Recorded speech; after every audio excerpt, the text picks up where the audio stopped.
అన్నదాత అన్నదాత మీ అన్నదాత, చెమటోడ్చి ఆహారాన్నందించే రైతన్నా, అనునిత్యం నీ కండదండగా నిలిచే నేస్తం ఎవరన్నా. అన్నదాత అన్నదాత మీ అన్నదాత.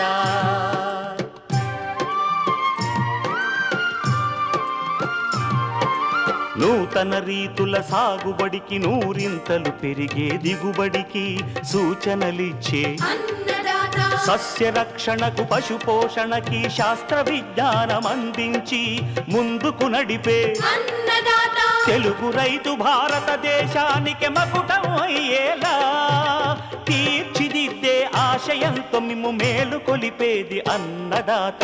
అన్నదాత అన్నదాత మీ అన్నదాత. అన్నదాత అన్నదాత మీ అన్నదాత.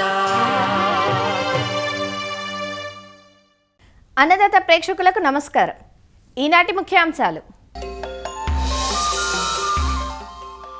శీతాకాలం కొత్తిమీర సాగులో యాజమాన్యం, నాటుకోళ్ల పెంపకంలో మెలకువలు, ఇంకా జై కిసాన్ వ్యవసాయ సమాచారం.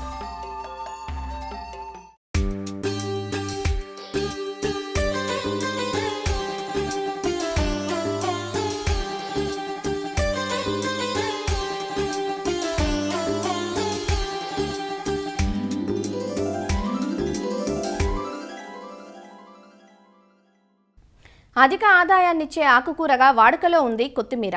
కూరలకు సువాసనను ఆపాదించి పెట్టడంలో కొత్తిమీరది ప్రథమ స్థానం. అందుకే కొత్తిమీరకు అంత గిరాకీ. ధనియం కోసం అక్టోబర్లో విత్తుకుంటారు గాని ఆకు కోసం వేసవి 2 నెలలు తప్ప ఏడాదంతా విత్తుకుంటారు. శీతాకాలం కొత్తిమీర సాగుకు అత్యంత అనుకూలమైన కాలం.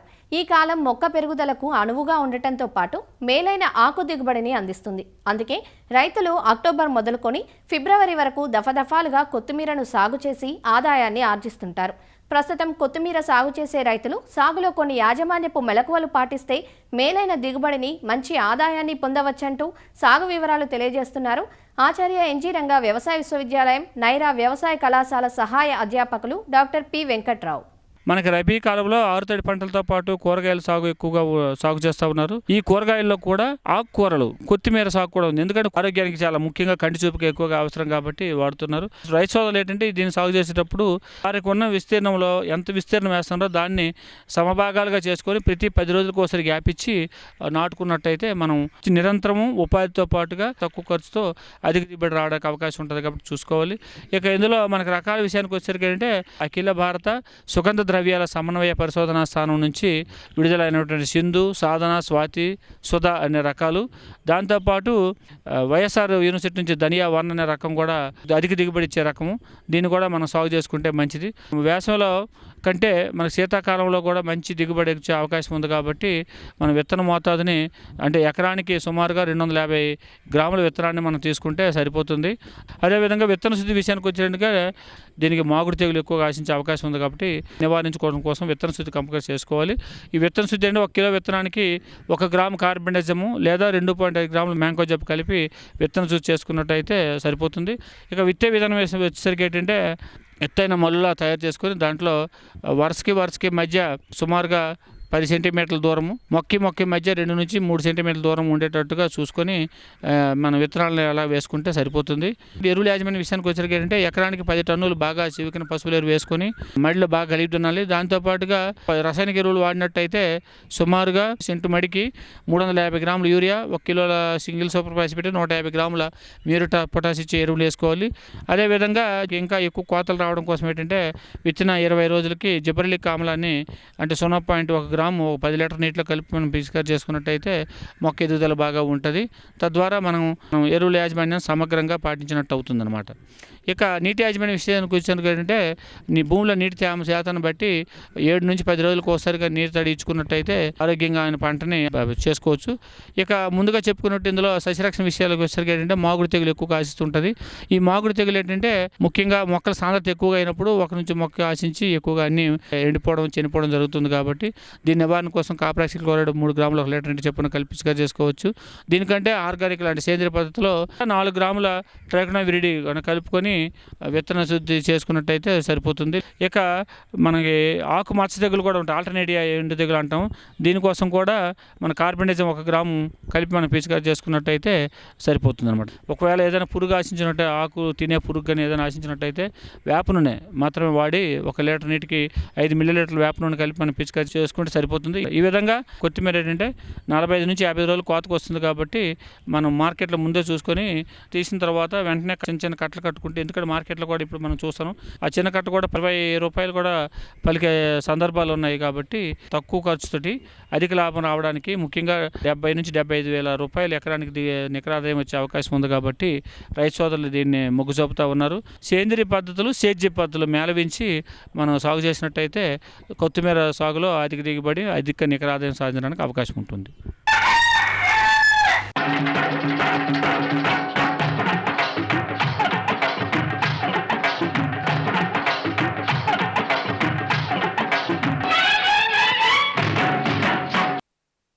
గ్రామీణ ప్రాంతాల్లోని నిరుద్యోగ యువతకు, మహిళలకు రోజువారీ ఆదాయాన్ని అందిస్తూ ఆర్థిక భరోసాను కల్పిస్తోంది నాటుకోళ్ల పెంపకం. ఇటీవలి కాలంలో నాటుకోడి మాంసానికి, గ్రుడ్లకు డిమాండ్ పెరగటంతో వీటి పెంపకం వాణిజ్య రూపును సంతరించుకుంది. నాటుకోళ్లలో ఎన్నో రకాలున్నాయి. ముఖ్యంగా గిరిరాజ, వనరాజ, గ్రామప్రియ, రాజశ్రీ వంటి సంకర రంగు కోడి జాతులతో పాటు దేశీ నాటుకోళ్లను పెంచుతూ ఆదాయాన్ని పొందుతున్నారు. తమ ప్రాంత పరిస్థితులు, డిమాండ్ను దృష్టిలో ఉంచుకొని రకాలను ఎంచుకొని పోషణ, ఆరోగ్య పరిరక్షణలో కొన్ని జాగ్రత్తలు తీసుకున్నట్లయితే నాటుకోళ్ల పెంపకం లాభసాటిగా ఉంటుందంటూ వివరాలు తెలియజేస్తున్నారు నంద్యాల జిల్లా యాగంటిపల్లి కృషి విజ్ఞాన కేంద్రం శాస్త్రవేత్త డాక్టర్ కృష్ణమూర్తి. పెరట్లో పెంచుకోవడానికి ఏ రకమైన కోళ్ళు అనుకూలంగా ఉన్నాయి, అలాగే వాటిని ఎలా పెంచుకున్నట్లయితే మనకు లాభదాయకంగా ఉంటుందో చూసినట్లయితే ముఖ్యంగా వివిధ సంస్థలు అనేక రకాలైనటువంటి కోళ్లను అభివృద్ధి చేయడం అనేటువంటి జరిగింది. వాటిలో మనం కానీ చూసినట్లయితే రాజశ్రీ అనే రకం మనకు హైదరాబాదులో పశు వైద్య విశ్వవిద్యాలయం వాళ్ళు అభివృద్ధి చేసినటువంటి రకం. ఇది 2 రకాలుగా పనికొస్తుంది, అంటే గుడ్ల కోసం కానీ అలాగే మాంసం కోసం కూడా పనికొస్తుంది. ఒకరోజు పిల్లలు మనకు ఈ యొక్క పౌల్ట్రీ రీసెర్చ్ స్టేషన్ రాజేంద్ర నగర్లో మనకు లభిస్తాయి. ఇవి 6 నెలల కాలానికి యుక్త వయసుకు వచ్చి మనకు గుడ్లు పెట్టడం మొదలు పెడతాయి. ఒక పెట్టకోడి సుమారుగా 180 నుండి 200 వరకు గుడ్లు పెడతాయి. అలాగే పుంజుకోళ్ళు దాదాపు 2 నుండి 3 కిలోల బరువు కూడా పెరుగుతాయి. ఇవి మన వాతావరణానికి బాగా అనుకూలమైనదిగా మనం చెప్పుకోవచ్చు. అలాగే దాంతోపాటు కొన్ని అసీల్ జాతి రకానికి చెందినటువంటి కోళ్ళకు ఈ మధ్య మార్కెట్లో చాలా డిమాండ్ అనేటువంటిది వచ్చింది. దాని దృష్ట్యా మార్కెట్లో అనేక రకాలైనటువంటి అసీల్ కానీ అలాగే అసీల్ క్రాసెస్ ఏదైతే సంకర జాతి అసీల్ కోళ్ళు ఇవి మనకు అందుబాటులో ఉన్నాయి. ఏమైనా కానీ మనకు అక్కడ ఉన్నటువంటి మార్కెట్ ఏదైతే బాగుంటుందో దాన్ని బట్టి మనం కోడి యొక్క జాతిని ఎంచుకోవడం అనేటువంటిది ఒకటి. అలాగే కోడి పిల్లలను, ఒకరోజు కోడి పిల్లలను వీలైనంత వరకు ప్రభుత్వ సంస్థల నుండి మనం కొనుగోలు చేసినట్లయితే చాలా మంచిది. అలాగే కొన్ని ఈ యొక్క ప్రైవేటు వ్యక్తులు కూడా విక్రయిస్తుంటారు. వాటి యొక్క ఏదైతే కోళ్ళ యొక్క పర్ఫార్మెన్స్, అంటే వాటి యొక్క పెరుగుదల కానీ అలాగే గుడ్ల ఉత్పత్తి కానీ వాటి గురించి పూర్తిగా చూసిన తర్వాత మాత్రమే కొనుగోలు అనేటువంటిది చేయాల్సి ఉంటుంది. అలాగే ఒకరోజు పిల్లల్ని తీసుకొచ్చిన తర్వాత వాటిని బ్రూడింగ్ చేయడము, అలాగే వాళ్ళు ఇచ్చినటువంటి షెడ్యూల్ ప్రకారంగా వ్యాక్సినేషన్స్ చేసుకోవడము, ఇవన్నీ చేసినట్లయితే మనకు కోడి పిల్ల మనకు 1 నెల రోజుల కల్లా మంచి బరువు అనేటువంటిది దానికి తగినట్టుగా, అంటే 200 నుండి 250 గ్రాముల బరువు అనేటువంటిది పెరగడానికి అవకాశం ఉంటుంది.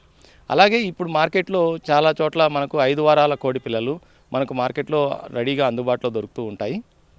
ఈ 5 వారాల కోడి పిల్లలు మనం తీసుకొచ్చిన తర్వాత వాటిలో పెరట్లో పెంచుకోవడం అనేటువంటిది ఇప్పుడు ఒక ముఖ్యమైనటువంటి అంశం. పెరట్లో పెంచుకోవడానికి ఉద్దేశించబడినవి కాబట్టి ఖచ్చితంగా అవి ఫ్రీ రేంజ్ సిస్టంలోనే పెంచాల్సి ఉంటుంది. కాకపోతే చాలామంది వీటిని బ్రాయిలర్ పద్ధతిలో షెడ్డులో పెట్టి అందులోపల దానా పెట్టి పెంచడం అనేటువంటిది జరుగుతూ ఉంటుంది. దానివల్ల తొందరగా మనకు శరీర బరువు అయితే పెరుగుతుంది, కానీ ఖర్చులు అనేటువంటిది పెరిగిపోయి అలాగే తగినంత లాభాలు అనేటువంటివి రావు. అంతేకాకుండా మాంసంగా కూడా అంతగా రుచిగా ఉండదు. అది చూడడానికి మాత్రమే అవి రంగు కోడిలాగా ఉంటుంది, కానీ మాంసము బ్రాయిలర్ లాగానే ఉంటుంది. కాబట్టి ఇటువంటి కోళ్ళకి గిరాకీ కానీ లేదా మార్కెట్లో డిమాండ్ కానీ తక్కువగా ఉంటుంది. కాబట్టి ఈ పెరట్లో పెంచుకోవడానికి అభివృద్ధి చేసినటువంటి కోళ్ళను ఖచ్చితంగా ఫ్రీ రేంజ్ పద్ధతిలోనే మనం పెంచాల్సి ఉంటుంది. అందుకోసం వాటిని పెంచుకోవడానికి వీలైనంత తగినంత ప్రదేశం అనేటువంటిది మనకు బయట పెరట్లో ఉండేటట్టుగా చూసుకోవాలి. రాత్రిపూట ఉంచడానికి ఒక వసతిని ఏర్పాటు చేయాల్సి ఉంటుంది.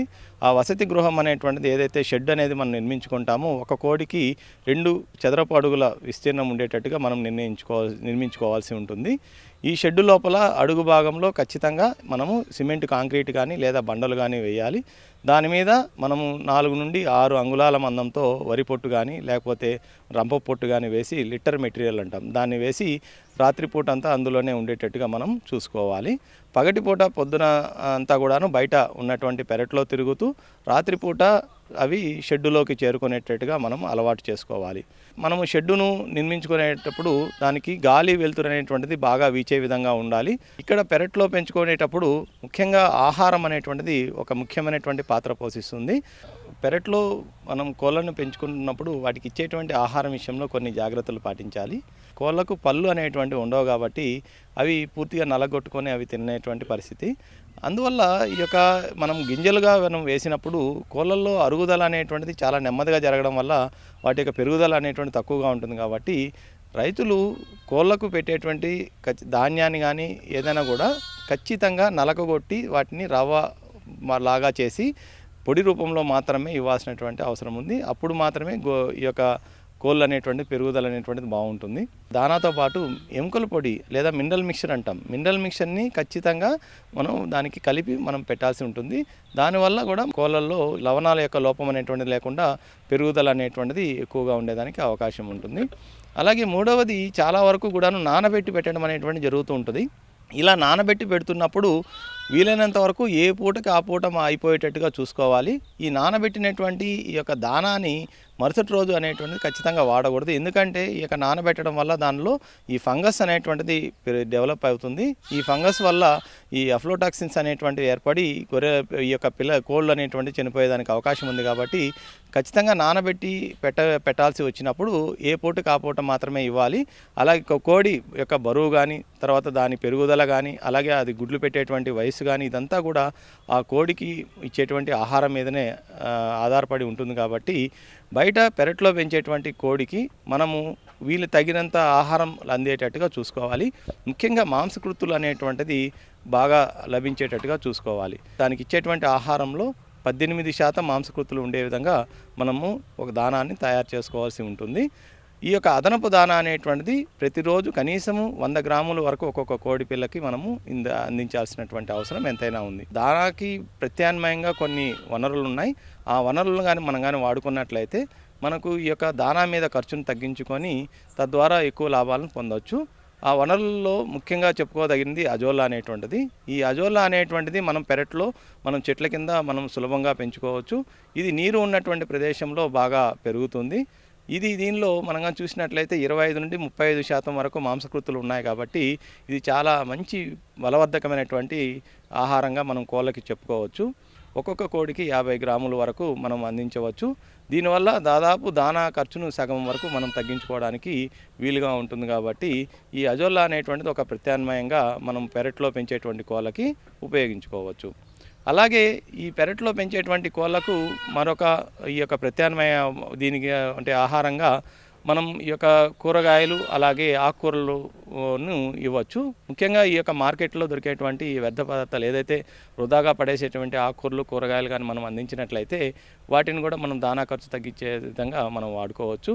ఇలా మనం వీలైనంత వరకు దానా ఖర్చును తగ్గించుకోగలిగితే వీటిలో ఎక్కువ లాభాలు అనేటువంటిది తీసుకోవడానికి అవకాశం ఉంటుంది.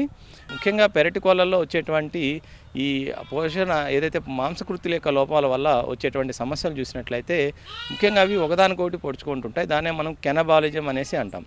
సో ముఖ్యంగా ఇది 3 రకాలైనటువంటి అంశాల వల్ల వస్తుంది. ఒకటి మాంసకృతుల లోపం అనేటువంటిది ఉన్నప్పుడు ఖచ్చితంగా అవి ఒకదానికోటి పొడుచుకోవడం అనేటువంటిది జరుగుతుంది. దెబ్బతిన్నటువంటి కోడిని మిగతా కోళ్ళన్నీ కూడా పొడిచి చంపేసి దానిలో ఉండేటువంటి మొత్తం అంతా కూడా మాంసాన్ని అంతా కూడా అవి తినేస్తాయి. ఈ మాంసకృతుల లోపం అనేటువంటిది ఏర్పడినప్పుడు ఖచ్చితంగా వాటిని ముందుగానే గమనించి ఈ ఎక్కువ మాంసకృతులు కలిగినటువంటి ఆహారాన్ని మనం అందించాల్సినటువంటి అవసరం ఉంది. రెండవది ఈ యొక్క పీచు పదార్థాల లోపం. ఈ పీచు పదార్థాల లోపం అనేటువంటిది ఏర్పడినప్పుడు అవి ఈకలు అనేటువంటిది ఒకదానికొకటి ఈకలు పీక్కోవడం అనేటువంటిది జరుగుతూ ఉంటుంది. ఇలా పీక్కోవడం వల్ల అక్కడ దెబ్బ తగలడం, ఆ దెబ్బ తన్నటువంటి కోడిని మిగతా కోళ్ళన్నీ కలిపి చంపేయడం, ఇటువంటి వాటి వల్ల చాలా నష్టం అనేటువంటిది జరుగుతుంది. కాబట్టి వీటి కోళ్ళకు ఏదైతే పెరట్లో పెంచేటప్పుడు ఖచ్చితంగా ఈ పీచు పదార్థాలు కలిగినటువంటి ఆకుకూరలను ముఖ్యంగా మనం అందించాల్సినటువంటి అవసరం ఉంది. ఇందుకోసము మనము ఈ యొక్క బయట దొరికేటువంటి తక్కువ ఖర్చులో దొరికేటువంటి చింతాకులు కానీ, తర్వాత లేదంటే హెడ్జులూసన్ లేదా మనకు పాలకూర, ఇటువంటి ఆకుకూరలను మనము పెంచుకొని ప్రతిరోజు వాటికి కానీ ఇచ్చినట్లయితే వీలైనంత వరకు ఈ యొక్క కెనబాలిజం అనేటువంటి దీన్ని మనం నివారించవచ్చు.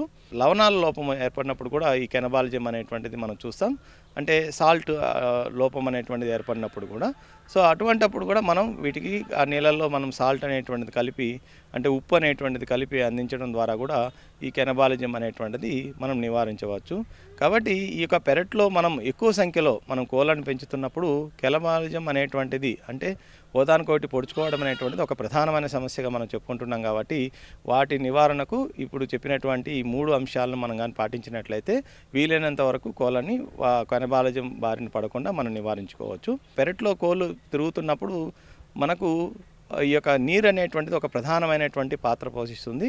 ఈ మురుగు నీరు అనేటువంటిది తాకుండా మనం చూసుకోవాలి. వాటికి స్వచ్ఛమైనటువంటి నీటిని ఎప్పుడు ఎల్లవేళలా మనం అందించాల్సినటువంటి అవసరం ఉంది. అలాగే మనం పెరట్లో పెంచుతున్నప్పుడు వీటికి సాధారణంగా మనకు ప్రతిరోజు కూడా ఉదయం నుండి సాయంత్రం వరకు అవి బయట తిరుగుతూ ఉండే విధంగా మనం చూసుకోవాలి. బయట నుండి వచ్చేటువంటి యొక్క కుక్కలు కానీ అలాగే పిల్లులు కానీ వాటి నుండి వీటిని ఎప్పటికప్పుడు రక్షిస్తూ ఉండాలి. వాటి కోసం వీలైనంత వరకు చుట్టుపక్కల ఏదైతే షెడ్డు అవి తిరిగేటువంటి ప్రదేశంలో ఖచ్చితంగా మనం కంచె అనేటువంటిది ఒకటి వేసుకోవాల్సినటువంటి అవసరం ఎంతైనా ఉంది. అంతేకాకుండా ఇక వ్యాధుల విషయానికి వచ్చినట్లయితే కొక్కెర తెగులు అయితేనేమి, అలాగే గంబోరా వ్యాధికి నర్సరీ దశలోనే టీకాలు అనేటువంటిది వేసి ఉండడం వల్ల వీటిలో చాలా వరకు వ్యాధులు అనేటువంటిది రావడాన్ని మనం నివారించవచ్చు. అయితే ఈ యొక్క ఏదైతే కొక్కెర తెగులకు వేసినటువంటి ఈ యొక్క టీకాలు అనేటువంటిది 2 నెలలు మాత్రమే ఉంటుంది. కాబట్టి వాటి యొక్క ఇమ్యూనిటీ మళ్ళీ ప్రతి 2 నెలలకు ఒకసారి మనం ఈ యొక్క కొక్కెర తెగులు రాకుండా టీకాలు అనేటువంటిది మనం వేసుకుంటూ ఉండాలి.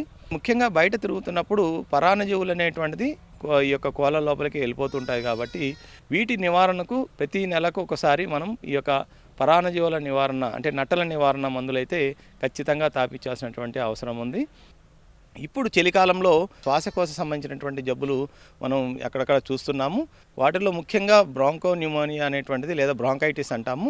ఈ బ్రాంకైటిస్ అనేటువంటిది వచ్చినప్పుడు కోళ్ళు ముదురుకొని ఉండడము, అలాగే శ్వాస తీసుకోవడం అనేటువంటి చాలా కష్టంగా తీసుకుంటూ ఉంటాయి. అటువంటి వాటికి పశు వైద్యుని సలహా మేరకు మనం మందుల్ని వాడినట్లయితే వీటిని నివారించుకోవచ్చు. అలాగే ఈ మధ్య కాలంలో ఈ కొరైజా అనేటువంటిది విపరీతంగా నష్టాన్ని మనకు ఈ యొక్క పెరటి కోళ్ళలో నష్టాన్ని కలిగిస్తుంది. ఈ కొరైజా అనేటువంటిది వచ్చినప్పుడు ముఖ్యంగా కళ్ళలో నీరు కారడం, అలాగే ముక్కులో నీరు కావడం, ముఖ్యంగా కళ్ళ అంతా కూడాను మూసుకుపోయి అక్కడ గుల్లలుగా ఏర్పడడం అనేటువంటిది జరుగుతుంది. ఈ వ్యాధి మనము కోళ్ళలో గమనించిన వెంటనే ఆ వ్యాధి సోకినటువంటి కోడిని సపరేట్ చేసి మిగతా కోళ్ళకి మనము ఈ యొక్క మందు ఏదైతే పశు వైద్యుని సలహా మేరకు మందులు వాడినట్లయితే ఈ వ్యాధి వ్యాప్తిని అరికట్టడమే కాకుండా వ్యాధిని కూడా నివారించవచ్చు. ఈ పెరట్లో అభివృద్ధి చేయబడినటువంటి కోళ్ళు సాధారణంగా 6 నెలల కాలానికి అవి గుడ్ల దశకి చేరుకుంటాయి. గుడ్లు పెట్టే విధంగా చేయాలంటే వాటిల్లో మనము ఖనిజ లవణాల లోపం అనేటువంటిది లేకుండా చూడాలి. అందుకోసం అని చెప్పి వాటికి ఇచ్చేటువంటి దానాలు తప్పనిసరిగా మినరల్ మిక్చర్ను 2% కలిపి ఈ యొక్క గుడ్లు పెట్టేటువంటి కోళ్ళకి ఇచ్చినట్లయితే మనం కోళ్ళలో ఈ యొక్క తోలుగుడ్లు పెట్టకుండా అలాగే ఎక్కువ గుడ్లు అనేటువంటిది పెట్టడానికి అవకాశం ఉంటుంది. గుడ్లను మళ్ళా తిరిగి పొదించుకోవాలి అనుకున్నప్పుడు మగ మరియు ఆడ నిష్పత్తి అనేటువంటిది ఖచ్చితంగా ఉండేటట్టుగా చూసుకోవాలి. 5 పెట్టకోళ్ళకు ఒక పుంజుకోడి తప్పనిసరిగా ఉండేటట్టుగా మనము ఉంచుకున్నట్లయితే ఈ యొక్క ఫలదీకరణం బాగా జరిగి తర్వాతి దశలో ఈ కోళ్ళ నుండి మనము ఎక్కువ సంఖ్యలో పిల్లలు పొందడానికి అవకాశం ఉంటుంది. సో ఈ విధంగా మనము ఈ యొక్క పెరట్లో ఈ కోళ్ళ పట్ల ఈ పైన చెప్పినటువంటి అన్ని చర్యలు కానీ మనం కానీ పాటించినట్లయితే, అన్ని జాగ్రత్తలు కానీ తీసుకున్నట్లయితే కోళ్ళను మనము లాభదాయకంగా పెంచుకొని ఎక్కువ లాభాలను పొందడానికి అవకాశం ఉంది.